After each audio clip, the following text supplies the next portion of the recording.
एक छोटे से गांव में दो सच्चे मित्र रहते थे। दोनों में इतनी गहरी दोस्ती थी कि वे हर काम में एक दूसरे की मदद किया करते थे। फिर एक दिन एक दोस्त की 35 साल की उम्र में ही मृत्यु हो गई और दूसरा बिल्कुल अकेला पड़ गया। उसी रात एक सुंदर सी स्त्री उसके घर आ पहुंची। वो कोई और नहीं, एक खूंखार चुड़ैल थी। चुड़ैल हर रोज रात में एक एक कर उसकी भेड़ बकरियों को अपना शिकार बनाने लगी और भोर होने से पहले ही कहीं गायब हो जाती थी। आदमी ने जब भेड़ बकरियों की संख्या कम होते हुए देखा तो उसने सोचा कि आखिर कौन उसके मवेशियों को ले जा रहा है। अगली रात चुड़ैल फिर आई और एक आखिरी भेड़ को भी उसने मार के खा लिया। फिर चुड़ैल ने अपना अगला शिकार उस आदमी को बनाना चाहा और उसके पीछे पड़ गई। भागते भागते अब दोनों दूसरे गांव आ पहुंचे। अपनी पहचान छुपाने के लिए चुड़ैल ने एक सुंदर स्त्री का रूप धर लिया। उसी रास्ते उस गांव का राजा अपने सैनिकों के साथ कहीं जा रहा था। राजा ने जब आदमी को देखा तो उससे कहा, तुम क्यों उस स्त्री से दूर भाग रहे हो? आदमी को लगा कि कोई यकीन नहीं करेगा कि वह चुड़ैल है, इसलिए राजा को बोला, यह मुझसे शादी करना चाहती है मगर मैं किसी और से प्रेम करता हूँ। यही कारण है कि मैं उससे अपनी जान छुड़ाकर भाग रहा हूँ। अगर आपको यह स्त्री पसंद है तो आप इसे अपनी रानी बना सकते हैं, अगर आपकी मर्जी हो तो। सुंदर स्त्री देख राजा ने भी उससे शादी के लिए हामी भर दी और उसे अपनी 7वीं रानी बना लिया। चुड़ैल से पीछा छुड़ाने के बाद आदमी ने चैन की सांस ली और अपने घर लौट आया। इधर राजा अपनी पत्नी के साथ महल लौट आया। स्त्री की सुंदरता ने राजा को पागल कर दिया था। वह अपनी 6 रानियों को तो मानो भूल ही गया और अपनी 7वीं रानी की हर बात को राजा आंख बंद करके मानने लगा। राजा को क्या पता कि उसके घर में जाने अनजाने एक खतरनाक चुड़ैल आ गई है जो रात के अंधेरे में राजा के सभी पालतू जानवरों को मारकर निगल जाती। क्या हाथी और क्या घोड़े, चुड़ैल ने किसी को नहीं छोड़ा, वह सबको मारकर खा गई। सैनिकों ने जब शाही अस्तबल के हाथी घोड़े कम होने की बात बताई तब भी राजा को स्त्री पर शक नहीं हुआ। पकड़े जाने के डर से रात के समय जब सभी रानियां सो रही थीं, तो उनके कमरों में जानवरों की हड्डियां चुड़ैल ने रख दी। जब राजा को यह बात पता चली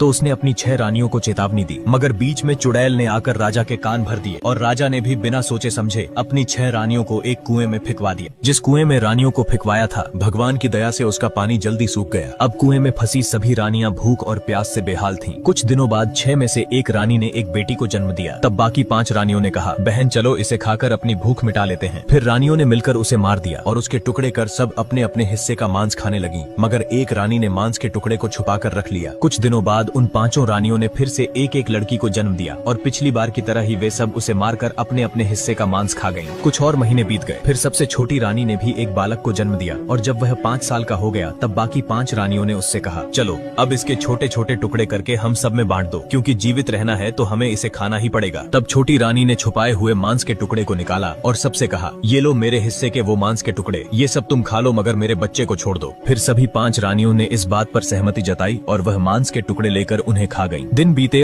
छोटी रानी का बेटा जब 10 साल का हो गया तब सभी रानियों ने मिलकर उसे बहुत संघर्ष करके कुएं से बाहर निकाला। अब वह पास ही के गांव में जाकर लोगों से भिक्षा मांगकर भोजन इकट्ठा करके सभी रानियों में बांट देता। फिर वक्त के साथ सभी रानियों की हालत